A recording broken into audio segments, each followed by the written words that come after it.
Di kolom berikutnya, Assalamualaikum semuanya. Di sini, saya, Ihsan Solihin, akan mempresentasikan jurnal dari hasil kerja saya sendiri, yaitu mengenai ketidakpatuhan masyarakat terhadap protokol kesehatan pada pemilihan wali kota Blitar tahun 2020. Sebelum saya membahas mengenai isi jurnal, saya akan menjelaskan kenapa saya memilih judul ini. Judul ini muncul dari keresahan pribadi saya terkait Pilwali Kota Blitar tahun lalu yang menurut saya tidak memenuhi standar protokol kesehatan pasca pemilu. Waktu itu, saya hanya sebagai calon pemilih melihat banyak sekali terjadi pelanggaran protokol kesehatan di TPS tempat saya memilih. Salah satu pelanggarnya adalah teman saya sendiri, sebut saja SM, yaitu Sela Mahmuda. Waktu itu, SM kedapatan tidak menggunakan masker. Lalu saya tanya, "Hei SM, kenapa kamu tidak menggunakan masker?" Jawab SM, "Saya sudah menggunakan masker, tapi saya malu gunainnya." Loh, kok malu? Pas saya lihat ternyata maskernya masker bergoang. Dan ternyata SM beneran Mbak Sela. Ketidakpatuhan masyarakat terhadap protokol kesehatan pasca pemilu menyebabkan dampak yang besar terutama bagi pihak-pihak yang berhubungan langsung dalam penyelenggaraan pemilu. Pihak-pihak yang terlibat dalam pilkada dikhawatirkan rawan tertular COVID terutama anggota KPPS yang berhubungan langsung dengan masyarakat. Anggota KPPS yang sudah bekerja keras saat terselenggaranya pemilu, kali ini mereka harus lebih bekerja keras lagi dikarenakan selain harus melawan rasa lelah menjadi anggota KPPS, mereka juga harus selalu mematuhi aturan protokol kesehatan demi melindungi diri tertular virus COVID-19 saat melaksanakan tugas.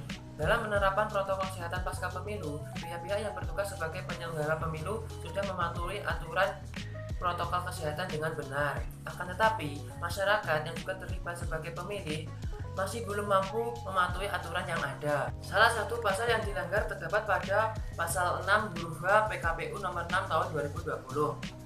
Dalam pasal 6 huruf H disebutkan bahwa seluruh pihak diwajibkan membawa alat tulis masing-masing. Lebih lanjut, pasal ini menjelaskan bahwa para pemilih diwajibkan untuk membawa alat tulis sendiri, yaitu berupa ballpoint berguna untuk menulis daftar hadir dan juga bisa dipergunakan sebagai alat pencoblosan kertas suara. Penggunaan alat tulis secara pribadi ini bertujuan agar masyarakat tidak bersentuhan secara tidak langsung, yaitu melalui alat tulis yang disediakan panitia atau bersentuhan secara tidak langsung melalui paku yang digunakan pada saat pencoblosan. Akan tetapi, peraturan ini tidak sepenuhnya sampai di telinga masyarakat. Hanya beberapa masyarakat yang membawa alat tulis dan sisanya kebanyakan lupa. Perlu diingat, lupa adalah kebiasaan lama masyarakat Indonesia, terutama warga kelas HTN 5D.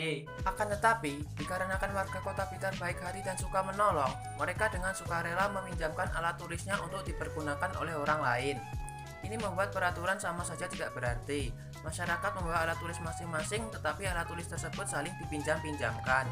Di sisi lain, masyarakat yang mematuhi aturan dengan membawa alat tulis sendiri juga tidak menggunakan alat tulisnya dengan bijak. Pada saat pencoblosan, pasangan calon yang seharusnya mereka pilih malah mereka tulisi dengan tulisan yang tidak layak dituangkan, seperti "Dasar koruptor, kerjaan lo tidur doang anjir." Ini menjadi fenomena baru bagi penyelenggaraan pemilihan umum di Indonesia, khususnya di Kota Blitar, di mana peraturan yang seharusnya mengatur pemilihan umum di masa pandemi malah dimanfaatkan oleh para oknum yang tidak bertanggung jawab menjadi sebuah karya seni yang mereka tuangkan di kertas suara. Jadi itu tadi penjelasan mengenai isi dari jurnal yang telah saya buat. Dari jurnal saya ini dapat kita ambil kesimpulan bahwa PKPU nomor 6 tahun 2020 tidak mampu memberikan solusi bagi penyelenggaraan pemilihan umum di masa pandemi. Aturan yang telah dibuat tidak dipatuhi oleh masyarakat, namun masyarakat malah menggunakan aturan tersebut sebagai peluang untuk menyalurkan bakat seni yang mereka tuangkan di kertas suara. Demikian presentasi dari saya. Apabila ada salah-salah kata, saya mohon maaf. Semoga hari ini saya lucu. Ikan hiu makan tomat. See you. Semoga bermanfaat. This is the Big Sun. Wassalamualaikum warahmatullahi wabarakatuh.